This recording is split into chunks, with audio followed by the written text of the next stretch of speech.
కృష్ణ ముకుంద మురారి జయ గోవింద బృంద విహారీ కృష్ణ ముకుంద మురారి జయ కృష్ణ ముకుంద మురారి.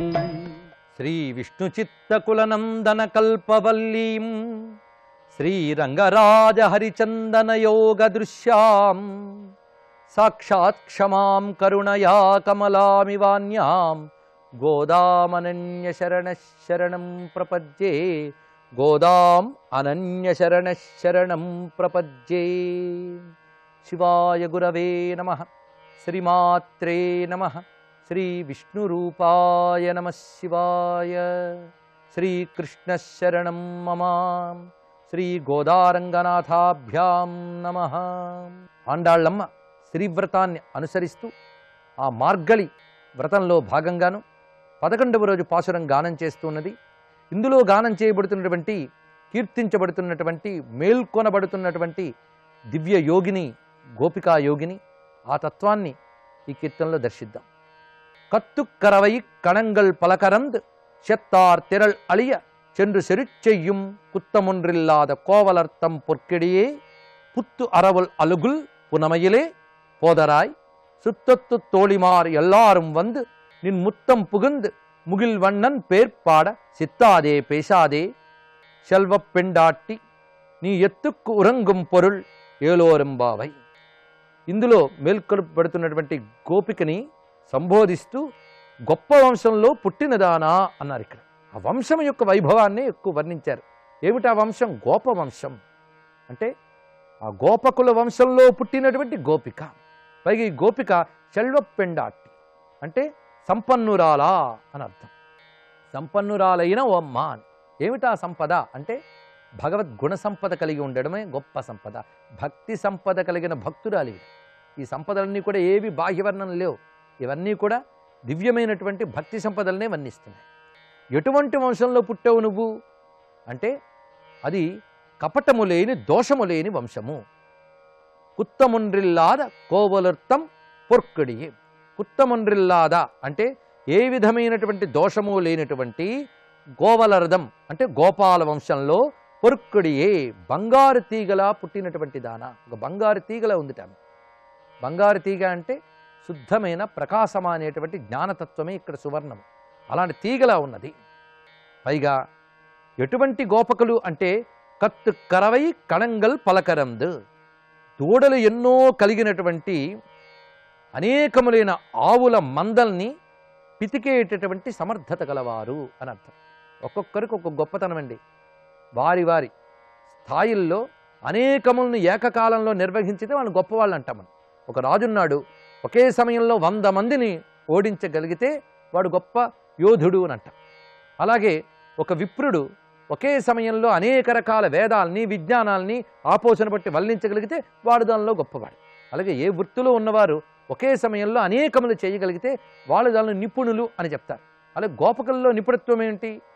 అతి తేలిగ్గా అతి తక్కువ సమయంలో ఎక్కువ ఆవుల్ని పితకగలగాలి, పాలు పితకగలగాలి అటువంటి వారు. పైగా ఆవులు ఎటువంటివి? గొప్ప దూడలు కలిగినటువంటి ఆవులు. ఇందులోనే ప్రత్యేకత మనం పరిశీలిద్దాం. అయితే కేవలం పాలు పితకడమే కాదు, వాళ్ళు శౌర్యవంతులు కూడా. చెత్తార్ తెరళ్ అళియ చెండ్రు సెరిచెయ్యం. దీని యొక్క భావం ఏంటంటే శత్రువుల యొక్క బలం తరిగిపోయేలాగా వాళ్ళపై దాడి చేసి యుద్ధం చేసేటువంటి నైపుణ్యం కలిగినటువంటి వారు.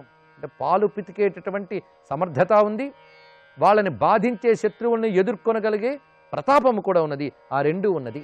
ఇక్కడ చెప్పడంలో ఆ గోపకుల యొక్క వంశవైభవాన్ని చెప్పడమే కాదు, ఆ గోపకుల్లో ఒకడైన వాడు కృష్ణ పరమాత్మ. ఆయన ఇటువంటి వాడు. ఆయన పాలు పితగ్గలడు, అవసరమైతే శత్రువులను అవలేలుగా సంహరించగలడు. అలాంటి ఆ గోపనాథుడైన కృష్ణ పరమాత్మకు చెందినదానా అని భావాన్ని ఇక్కడ మనం గ్రహించవచ్చు. ఇందులో ఉన్న ప్రత్యేకత మనం పరిశీలిద్దాం. భక్తుడు ఉండవలసిన 2 లక్షణాలు కూడా ఇందులో ఉన్నది. ఎందుకంటే అలాంటి వంశంలో పుట్టినదానా అంటే భాగవతోత్తములను అనుసరించడం. వంశము అంటే ఇక్కడ ఒక కులము అని మాత్రమే అర్థం కాకుండా గురువంశం కూడా వంశం అని చెప్పబడుతూ ఉంటుంది. గురువులు ఆ గురు పరంపర వల్ల మనకు లభించినటువంటి విద్య, అందుకే గురువులందరినీ కలుపుకుని వంశము అంటారు. గురువు, పరమ గురువు, పరమిష్టి గురువు, ఇంకా పరాపర గురువు ఇలా చెప్పబడుతూ మనకు ఆ గురు పరంపరంతా కూడా వంశం. తద్వారా మనం ఒక వంశం నుంచి రక్తమాంసాలతో కూడిన దేహాన్ని ఎలా పొందుతామో గురువంశం నుంచి భక్తి జ్ఞాన వైరాగ్యాల్ని సాధనని అలా పొందుతాం మనం. అందుకే ఇక్కడ గురువంశాన్ని భావించాలి. ఈ మహాత్మురాలైన ఆచార్య స్వరూపుడైనటువంటి ఆళ్వారు రూపమైనటువంటి ఈ గోపికా యోగిని ఉత్తమమైన పరంపరకు చెందినది. ఆ పరంపర ఎటువంటి వారు? అనేక దూడలు కలిగినటువంటి అనేక గోవుల యొక్క పాలను పితకగలిగినటువంటి పరంపరది. ఇందులో భావాన్ని పరిశీలిద్దాం.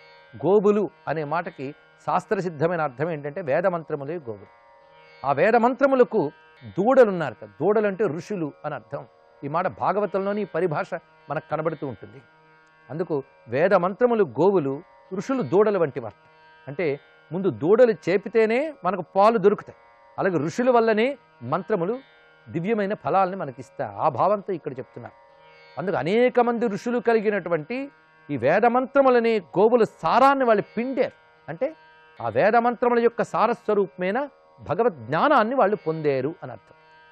అంతేకాదు సాధన చేసి జ్ఞానం పొందడమే కాదు, శత్రువుల బలాల్ని వాళ్ళు తృణీకరించి ఓడించారు. దీని అర్థం ఏంటంటే జ్ఞాన సాధనలో ఉండవలసింది శత్రువుల్ని జయించగలగడం.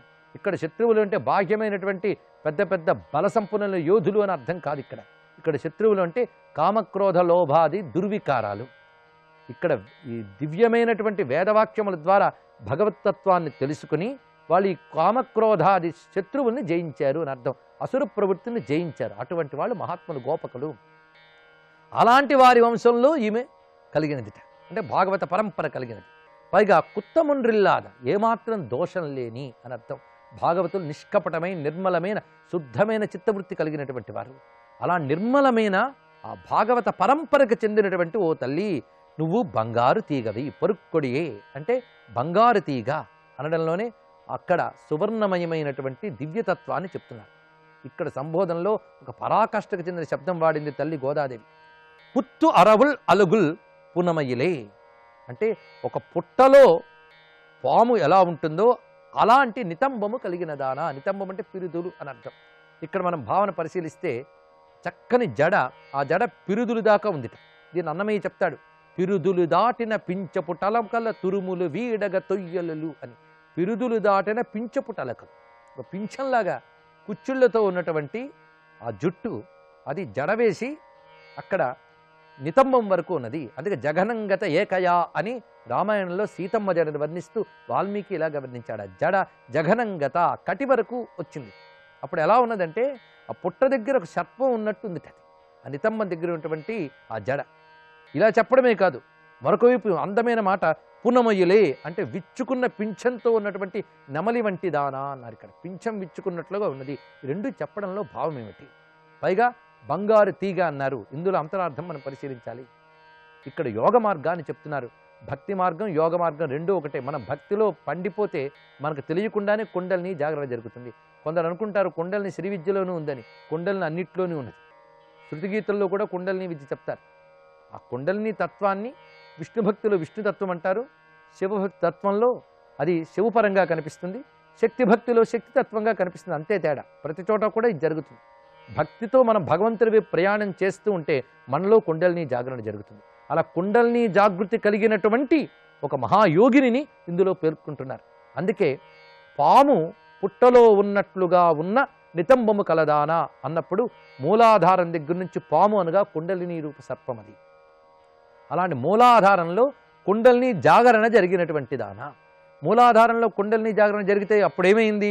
పునమయలే పురివిప్పిన నెమల్లాంటి దానా అనగానే ఇక్కడ సహస్రారం దగ్గరికి చేరేటప్పటికల్లా అక్కడ పురివిప్పినట్టయింది. మూలాధారంలో పాములా మేల్కొన్న కుండల్ని సహస్రారంలో పురివిప్పినట్టయింది. అక్కడ ఆ పరబ్రహ్మాత్మకమైన దివ్యానుభూతిని పొంది పురివిచ్చుకుందిట. ఇక్కడ మనకి సహస్రారాంబుజారూఢ సుధాసారాభివర్షిణి ఇత్యాది మాటలు ఏవైతే లలితా శాస్త్రంలో కనబడ్డాయో వాటిని స్మరించుకోవచ్చు. పైగా సర్వవర్ణోపుశోభిత అన్నారు. ఇక్కడ సహస్రారాంబుజారూఢ సర్వవర్ణోపుశోభిత. సహస్రారాంబుజ దగ్గరికి వచ్చే దగ్గర వివిధ వర్ణములతో గోచరిస్తున్నటువంటి తత్వం ఉన్నదన్నారు. అక్కడ సర్వవర్ణోపుశోభితే, ఇక్కడ పింఛము అంటే అర్థం అనేక వర్ణములతో కూడినటువంటిది అని. అలాంటి ఒక మహాయోగిని అయి కుండల్ని యోగ సిద్ధి పొందినటువంటి యోగీశ్వరు వంటి ఓ గోపిక పోదరాయ్ వెళదాం పద. ఎక్కడికి? దివ్యమైన స్నానవ్రతానికి మనం ఇప్పుడు బయలుదేరదాం. పైగా నీ యొక్క దివ్యతత్వముకి మేం పరవశించి ఇక్కడికి వచ్చాం. నీ యొక్క చెలులము, నీ యొక్క బంధువులము. అందుకే సుత్తత్తు తోళిమార్. ఇక్కడ సుత్తము, దీని నుంచే మనకు చుట్టము అనే మాట వచ్చింది. ఈ చుట్టాలు, ఇక తోళిమార్ అంటే తోడున్నటువంటి చెలులు, వీళ్ళందరూ కలిసి ఇక్కడికి వచ్చి గానం చేస్తున్నారు. ఎక్కడ? నీ ముంగిట, నీ ముంగిటికి చేరుకొని పుగుందు ముగిల్వಣ್ಣన్ పేర్పాడ. ఇక్కడికి వచ్చి నీ ముంగిట నిల్చుకుని గానం చేస్తున్నాం. ఎవరిని? ముగిల్వಣ್ಣన్ అంటే మేఘవర్ణుడైన శ్రీకృష్ణ పరమాత్మ యొక్క పేర్పాడ, నామములను కీర్తన చేస్తున్నాం. ఆమె మేల్కొని రావాలంటే ఆమె పేర్లు గానం చేయడం కాదు, విష్ణువు యొక్క నామములు గానం చేస్తే ఆమెకు ఆనందించి వస్తుంది ఇక్కడ.